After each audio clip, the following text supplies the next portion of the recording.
So this same thing will work with a negative thought. You know, I'd read I did a quick little story on this lady who, you know, a really unfortunate event. Her husband had committed suicide. And this shit is crazy. So you guys need to listen right now.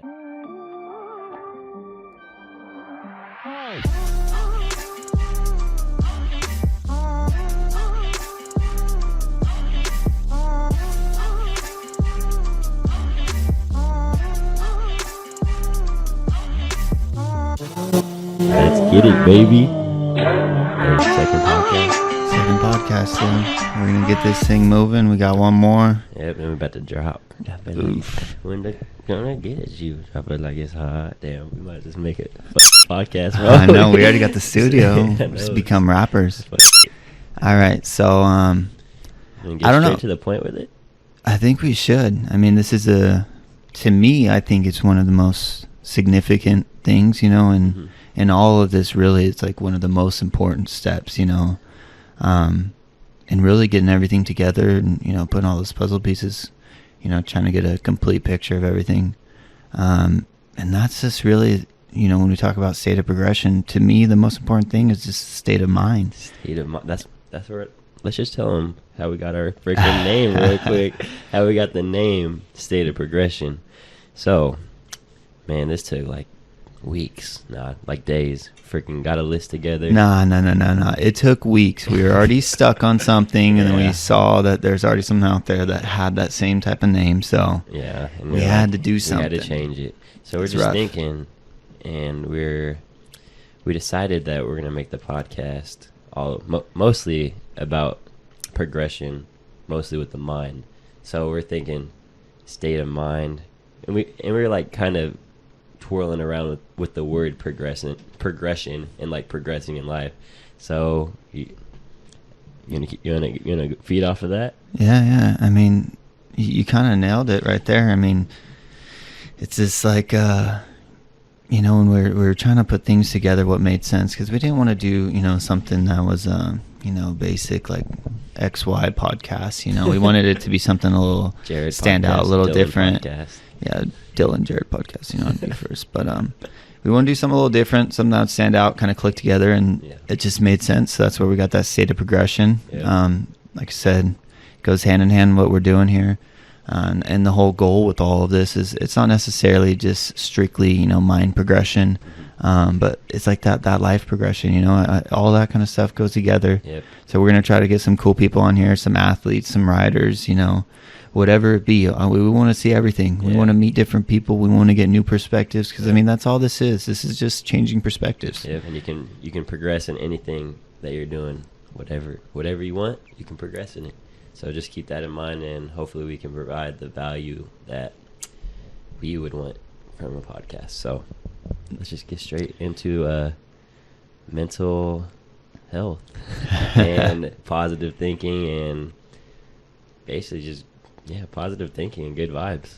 All right, that sounds good to me. So I don't know, what do you want to start with specifically? I know it's mental health. So you thinking like, you know, thought patterns, or specifically like state of mind? Because I mean, your thoughts and your state of mind, they're the same, but they're not the same, because when you're in a specific state of mind, it's kind of difficult to control your thoughts, you know? Yeah, it takes over you. Yeah, really. Yeah. So I think we should get into, like, it's been hitting me lately, and I think thinking about your thoughts, I think we should dive into that, and like how powerful, like, understanding and realizing your thought process and what you're actually thinking about.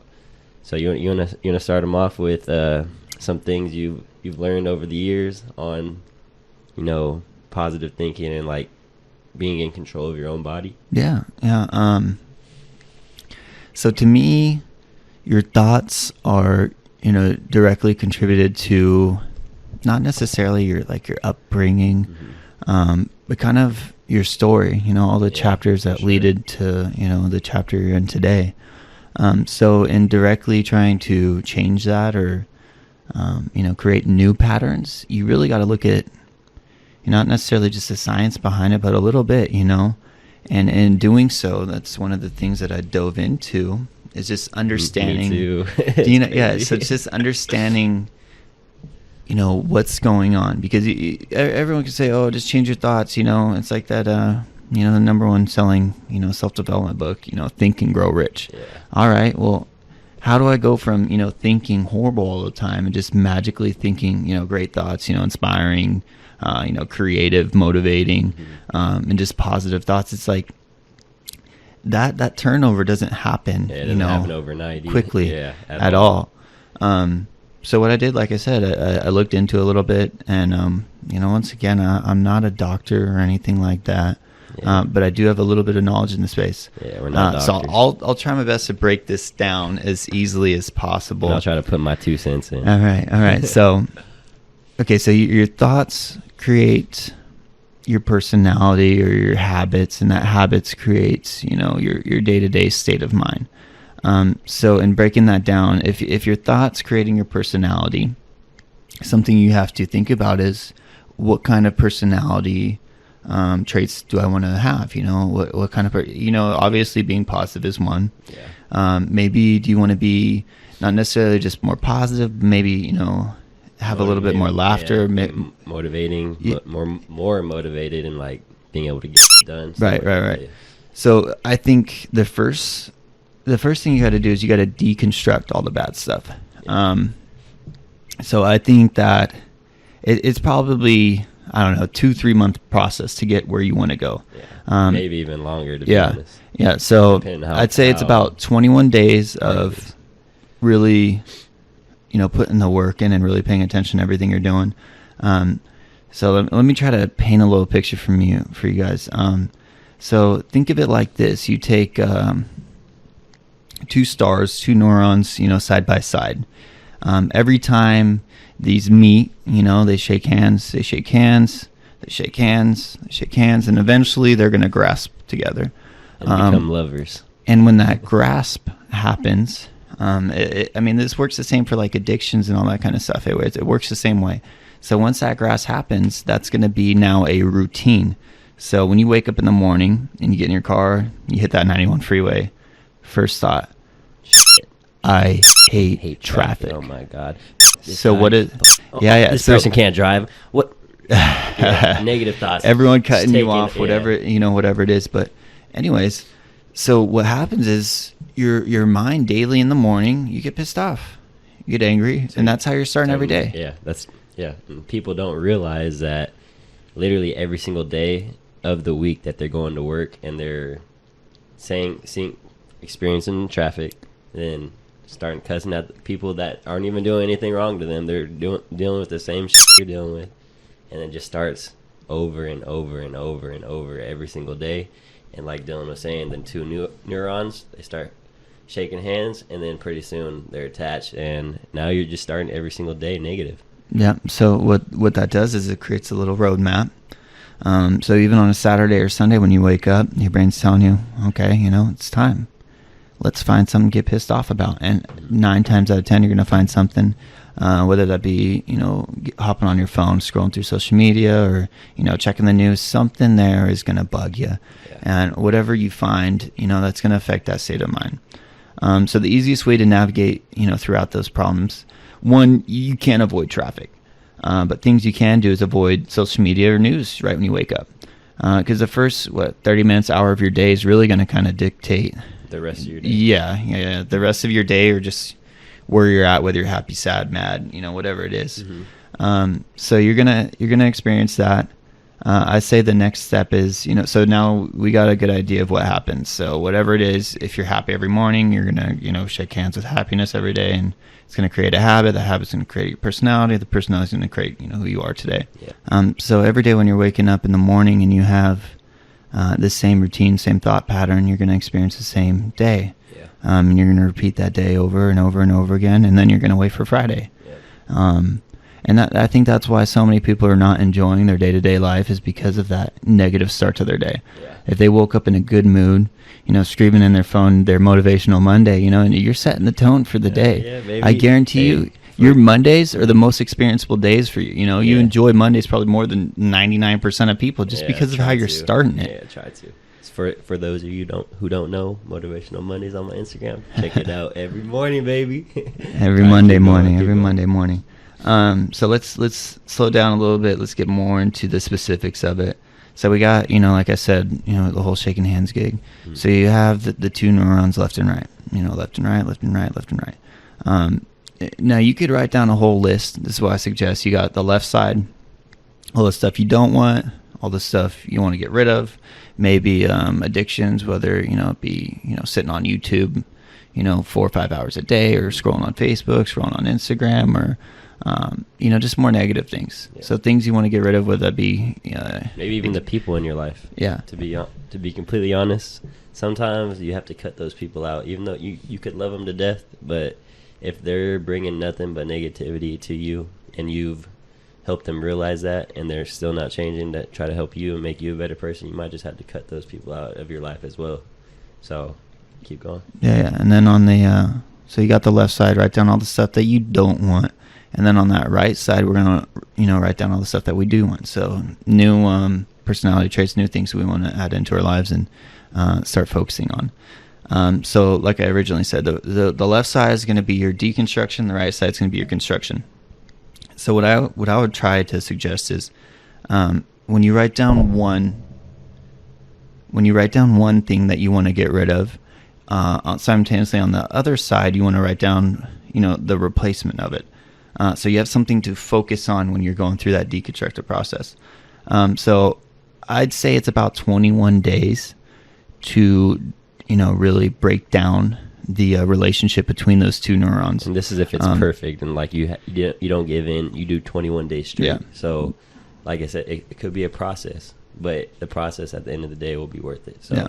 So it's going to be 21 days, and this, like, as those neurons are beginning to separate, that separation is going to cause stress on the brain, and it's gonna really try to bring those back together like a magnet. Yeah, because your body's so used to this. Yeah, so those addiction. Yeah, those 21 days. That's really what it is. It is an addiction. That's how the brain works. So your neurons are in a relationship. They're addicted to each other. Yeah. And when you're trying to separate that, whether that's being angry or smoking cigarettes, whatever it is that you're trying to break that habit, it's going to create mass amounts of stress, and then your brain is going to think of every single way of reconnecting those things. Because like I said, it's putting stress on your brain. You're getting mad, you're getting angry. I mean, you're going to be dealing with a lot of stuff when you're trying to make this transition. Yeah, so it's going to be rough. It's going to be really rough. And there's multiple ways you can go about this. You could focus on one thing, for 21 days, start another thing, and slowly start implementing it. But it's about 21 days to uninstall, 66 days to install. To build a new relationship, to connect those dots once again in a more positive manner. So like I said, write down a list: left side bad, right side good.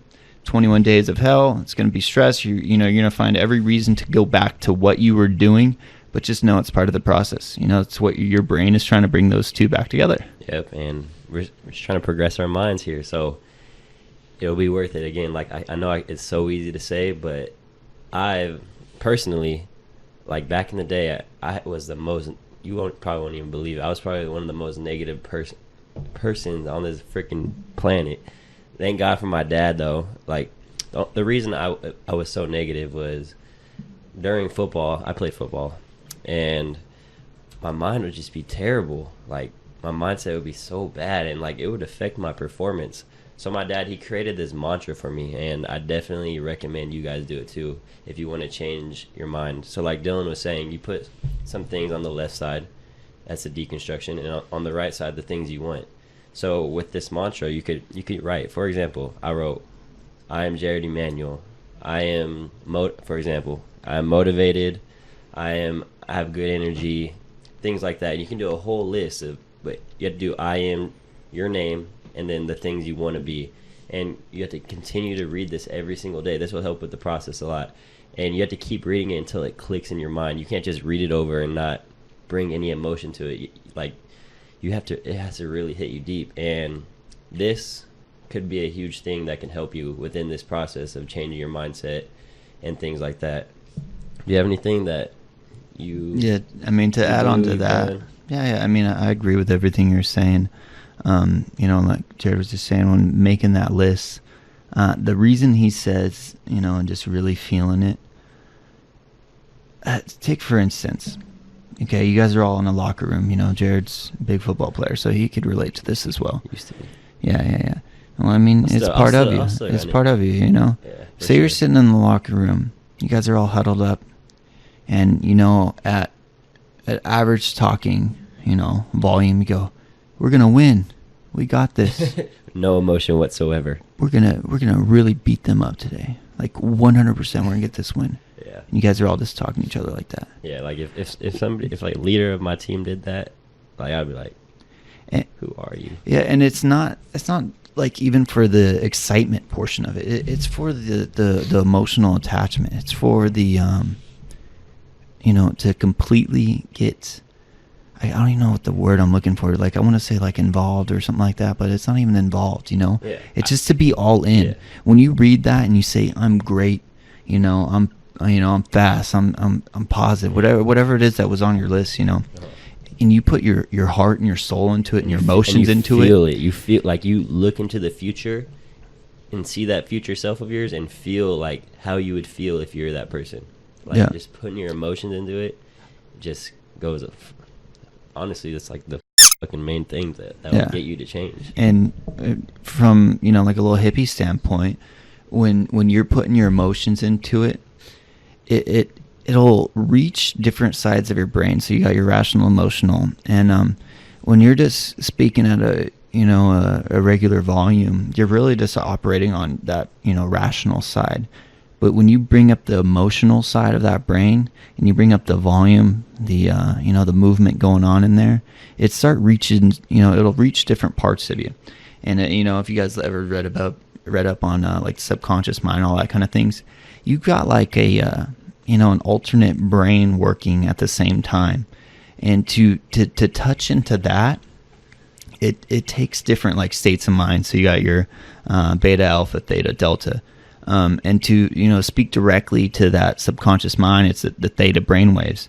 But little tricks to kind of punch it and jab it a little bit harder is bringing up that emotional side. Yeah. So when you spoke on, you know, feeling it and, you know, becoming emotional with whatever it is that you guys write down, that's the reasoning. It's not just, you know, to hype yourself up, but you're rewiring, you know, all those little neuron detachments, all those negative neurons. Yeah. So when you're bringing that energy and that emotions to the table, that's what you're doing. It's not to get all pumped up and wired. It's to really implement what you're trying to do, and it's going to get, you know, 6 feet deeper than you just. We're gonna win. We got this, guys. So going back to Dylan's like example on like a player like trying to lead his team with no emotions. This is how you guys should look at it. You should think of yourself as the leader, and all your neurons are your followers. So any leader in the world, like any great leader, think of yourself as a leader, and you're trying to lead your neurons to the right way, the positive way, and that could help you. But just think about bringing emotions to it, and not just going through the motions and stuff like that, because that will get you nowhere. Just waste your own time. Another thing that is very huge is visualization and seeing yourself as that person, seeing yourself getting that job, seeing yourself make that money, whatever you want in this life, seeing yourself do it. It's so important. That's why meditation is huge, because your brain, it literally does not know the difference between something that's actually happening and something that you're visualizing and telling it over and over. Like, the brain does not know that. So, okay, for example, let's just say every single morning I keep visualizing, oh, I want this house that I want, this amazing woman in my life, this amazing man in your life, or the job or business you want to grow. If I keep visualizing that over and over and over, my brain is going to go after it, because it, like I said, it doesn't know the difference between something a real life thought and something real. The brain does not know the difference. That's why it's so huge to be in touch with yourself and be able to visualize and meditate, really. So this same thing will work with a negative thought. You know, I had read I did too. a quick little story on this lady who, a really unfortunate event. Her husband had committed suicide. And this shit is crazy. So you guys need to listen. So what happened was this lady was experiencing the same emotion as if it just happened, but she did it for 2 years straight. And what the big thing to take out of this is she kept putting herself into a state of mind which is stress related. And in the fight or flight system, how it works when you experience an emotion, whether it be rage or sadness or stress, whatever it is, your body will start triggering and moving energy elsewhere to either defend itself or evade trouble. Right, that's how that we were designed. Yep. So what she was doing is she kept putting herself into this stress state of mind, and when you're in the stress state of mind, it works in rage, and it all kind of works together. So your energy gets put elsewhere, So whether it be stamina or whatever it is to keep going, move faster, stronger, adrenaline. Quicker, whatever it is, that adrenaline, yeah. And what that does is it forgets about your immune system, your blood flow, and all the things that matter in creating a healthy body. You're in fight or flight mode. Your body needs to live in that moment. It doesn't worry about that. Yeah, it doesn't. So what this lady was doing is every single day she put herself into this stress system or the stress state of mind, and her body wasn't taking care of itself. Her immune system crashed, and she got all of these. She got a couple different diseases. She had nerve damage in her spine. She ended up becoming paraplegic. She ended up acquiring cancer and all of this stuff because this poor lady's husband died, and she was replaying it in her head day after day after day after day. Your brain and she does what it crushed her immune system, destroyed her body, and she got put on all these meds and all this stuff. And none of it was necessarily working. It was slowing down the cause. And she went through a few seminars for this guy. His name's Dr. Joe Dispenza. He's a speaker anyways. But so his whole mantra is, for mental health is all, based off of thought and meditation. And like you said, your brain doesn't know the difference between, a real life experience or just a visualization. So she was visualizing the same horrible event over and over again and put her in that spot. So she goes, I put myself into this horrible, unhealthy, life, and besides her husband leaving her family, which is already horrible, but she created all this illness for herself. She goes, I'm going to try to do the same thing. I am going to do the opposite thing, make it all positive. When I meditate, I'm going to focus on my health and all this stuff. I mean, this might be super hippie to some of you guys listening, but this is real. It's real. There's, scientific information backing all this kind of stuff. It's all new. This is all new science, new health that is coming out, and it's being fought, quite hardly just due to the pharmaceutical side of it, the business side of it. And, so what she did, she cut all of her meds off. Doctors looked at her like she was crazy, and started focusing on becoming healthy and meditating. And it took 6 years for her to regain, all of her health back. But what to get out of that is how significant this whole thought process stuff is. So like all that stuff, like just gone, like cancer gone, all her. Everything. She had one infection. That remained. Yeah, it didn't necessarily remain. It was like dry mouth. I mean, I don't know the medical term for it, but her body wasn't producing saliva due to a bacteria disease she had gotten. And I want to say that's something she still kind of deals with, like her mouth isn't producing enough saliva. Mm-hmm. But in comparison to all the significant things that she beat, life-threatening problems, those all removed itself. Yeah, and if you guys want to look into this whole what we're talking about a bit more, find this at? It's called neuroplasticity. That's the name of it. That's what I was talking about with the splitting neurons and creating relationships. That's called neuroplasticity. There's tons of videos on it and seminars and stuff like that if you guys are interested in learning more. To me, by far the most number one thing in creating a better version of yourself is rewiring your current thought process. 100%. All right, so right now for all the watchers on YouTube, we're going to do audio only, and you can find that at State of Progression on Apple, Spotify, and a few other platforms. So if you're watching on YouTube, head on over.